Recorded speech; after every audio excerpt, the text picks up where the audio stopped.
हनुमान जी का विकराल रूप और यमराज की पराजय। महाविस्तृत कथा। आगे की कहानी। भक्त की पुकार। प्राचीन काल की बात है। गंगा किनारे बसे एक छोटे से गांव रामनगर में एक धर्मपरायण ब्राह्मण रहता था। नाम था विप्रवाज शर्मा।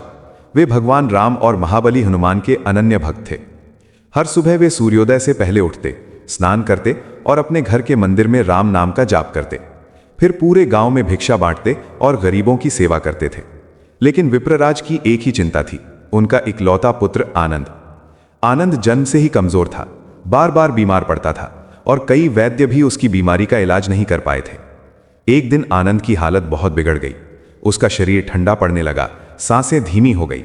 विप्रराज रोते हुए बोले, हे राम, हे हनुमान, मेरे पुत्र को बचा लो। अगर तुम चाहो तो मृत्यु भी हार मान लेगी। उन्होंने पूरी रात हनुमान चालीसा का पाठ किया। भूत पिशाच निकट नहीं आवे, महावीर जब नाम सुनावे। लेकिन भोर होते होते आनंद का शरीर निष्प्राण हो गया। यमदूतों का आगमन। उसी समय आकाश में गड़गड़ाहट हुई। काले वस्त्र पहने भयानक रूप वाले यमदूत धरती पर उतरे। उनके हाथों में पाश था, मृत्यु का फंदा। यमदूत बोले, विप्रराज, तुम्हारे पुत्र का समय पूरा हो गया है, हम उसकी आत्मा लेने आए हैं। इस चैनल पर जुड़े रहें भाई। चैनल का नाम है भक्ति वाला वीडियो 1। विप्रराज कांपते हुए बोले, नहीं, मेरे पुत्र को मत ले जाओ, मैंने जीवन भर धर्म का पालन किया है। पर यमदूत निर्दयी थे। उन्होंने आनंद की आत्मा को पकड़ लिया और दक्षिण दिशा की ओर बढ़ने लगे, जहां यमलोक का मार्ग था। विप्रराज धरती पर गिरकर जोर जोर से रोने लगे, हे पवन पुत्र हनुमान, अगर आप सच्चे रक्षक हैं तो मेरे पुत्र को वापस लाओ। हनुमान जी का प्रकट होना। उसी क्षण आकाश में बिजली कड़की, धरती कांप उठी और एक तेजस्वी गदा हवा में चमक उठी। जय श्री राम का उद्घोष गूंज उठा और फिर अग्नि और प्रकाश से घिरे हुए महाबली हनुमान प्रकट हुए। उनका रूप अद्भुत था। आंखों में आग, शरीर स्वर्ण सा चमकता हुआ, विशाल रूप, हाथ में गदा। यमदूत भय से कांप उठे। हनुमान जी गरजे, मेरे भक्त के पुत्र को छोड़ दो। यमदूत घबराकर बोले, प्रभु, ये यमराज का आदेश है, हम कुछ नहीं कर सकते। हनुमान जी ने अपनी गदा जमीन पर पटकी, पूरा ब्रह्मांड थर्रा उठा। यमराज का आगमन। यमदूत भयभीत होकर यमलोक लौट गए और सीधे यमराज के दरबार पहुंचे। उन्होंने कांपते हुए कहा, महाराज, हनुमान जी ने हमें रोक लिया है। यह सुनते ही यमराज स्वयं धरती पर आए। यमराज बोले, हनुमान, तुम देव हो पर मृत्यु का नियम नहीं तोड़ सकते। हनुमान जी मुस्कुराए और बोले, जहां राम भक्त संकट में हो वहां मृत्यु भी झुकती है। यमराज ने क्रोध में अपना पाश उठाया, लेकिन तभी हनुमान जी ने अपना विराट विकराल रूप धारण कर लिया। हनुमान जी का विकराल रूप। अब हनुमान जी का रूप इतना भयानक था कि आकाश काला पड़ गया, बादल गरजने लगे, बिजली कड़कने लगी, धरती फटने लगी। हनुमान जी आकार में पर्वत से भी बड़े हो गए। उनकी आंखों से अग्नि निकल रही थी। उन्होंने गरजते हुए कहा, यमराज, अगर तुमने मेरे भक्त के पुत्र को नहीं लौटाया तो आज मैं यमलोक ही उलट दूंगा। यमराज भयभीत होकर पीछे हट गए। इतिहास में पहली बार स्वयं यमराज भी डर गए। यमराज की हार और भागना। हनुमान जी ने अपनी गदा उठाई। उस एक प्रहार से आकाश कांप गया, यमलोक का द्वार हिल गया। यमदूत भागने लगे। यमराज ने घबरा कर कहा, रुको, मैं आत्मा लौटा दूंगा। लेकिन हनुमान जी का क्रोध शांत नहीं हुआ। उन्होंने गरजते हुए कहा, अब देर हो चुकी है, और गदा घुमाई। यमराज भयभीत होकर पीछे मुड़कर भाग खड़े हुए। चारों दिशाओं में गूंज उठा। हनुमान जी का विकराल रूप देख यमराज भी भाग गए।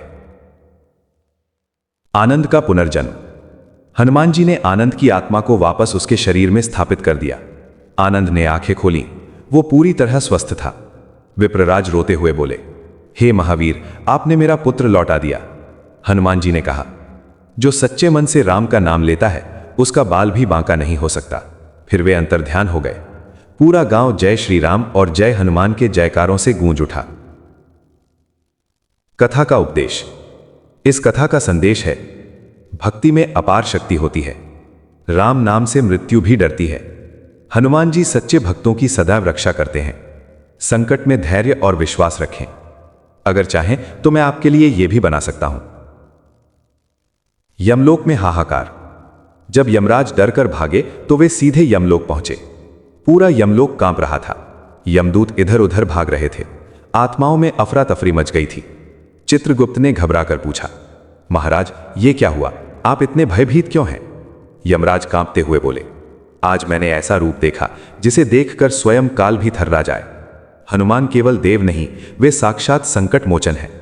चित्रगुप्त ने कहा, तो क्या अब आप विप्रराज के पुत्र की आत्मा लौटा देंगे? यमराज ने सिर झुकाकर कहा, हां, क्योंकि जहां हनुमान खड़े हों वहां मृत्यु का कानून भी नहीं चलता। हनुमान जी का दूसरा प्रकट रूप। धरती पर हनुमान जी अभी भी आकाश में दिव्य तेज के साथ खड़े थे। विप्रराज और पूरा गांव उनके चरणों में गिर पड़ा। तभी आकाश से दिव्य आवाज आई, हनुमान अब क्रोध शांत करो। यह आवाज स्वयं भगवान श्री राम की थी। हनुमान जी तुरंत शांत हो गए और बोले, प्रभु आपके भक्त पर संकट आया था, इसलिए मुझे क्रोध करना पड़ा। राम जी बोले, तुमने धर्म की रक्षा की है, अब शांति करो। हनुमान जी ने सिर झुका लिया।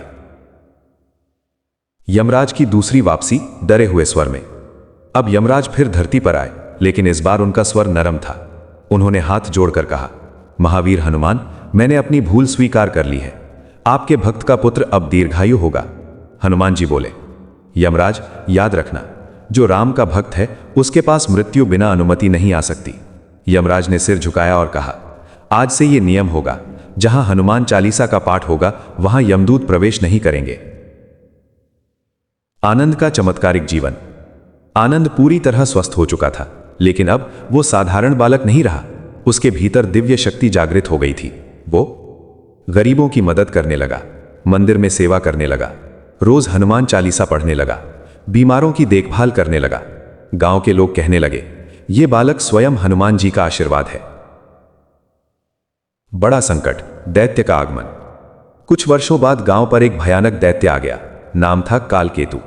वो गांवों को उजाड़ता था, लोगों को डराता था, मंदिर तोड़ता था। कालकेतु ने घोषणा की, आज रामनगर को नष्ट कर दूंगा। गांव में फिर भय फैल गया। विप्रराज ने फिर प्रार्थना की, हे हनुमान, हमारे गांव की रक्षा करो। फिर प्रकट हुए महावीर हनुमान। जैसे ही संकट आया, आकाश में गदा चमकी, बादल गरजे और हनुमान जी प्रकट हो गए। कालकेतु हंसते हुए बोला, तू कौन है जो मुझे रोकने आया है? हनुमान जी बोले, मैं राम का सेवक हनुमान हूं। कालकेतु ने हमला किया, लेकिन हनुमान जी ने केवल एक घूंसा मारा और दैत्य धरती में धंस गया। अंतिम युद्ध और विजय। हनुमान जी ने अपना विशाल रूप धारण किया। उन्होंने अपनी गदा घुमाई और कालकेतु राख में बदल गया। पूरा गांव जयकार करने लगा, जय श्री राम, जय हनुमान। गांव बच गया। हनुमान जी का अंतिम आशीर्वाद। हनुमान जी ने कहा, जो भक्त सच्चे मन से मेरा नाम लेगा उसका घर सुरक्षित रहेगा, उसके परिवार पर संकट नहीं आएगा, मृत्यु भी दूर रहेगी। फिर वे आकाश में विलीन हो गए। कथा का महाउपदेश। इस कथा से सीख मिलती है, सच्ची भक्ति मृत्यु से भी बड़ी है। हनुमान जी हर संकट में भक्तों की रक्षा करते हैं। राम नाम सबसे बड़ी शक्ति है। विश्वास रखने वालों का कभी पतन नहीं होता। अगर आप चाहें तो मैं ये भी बना सकता हूं।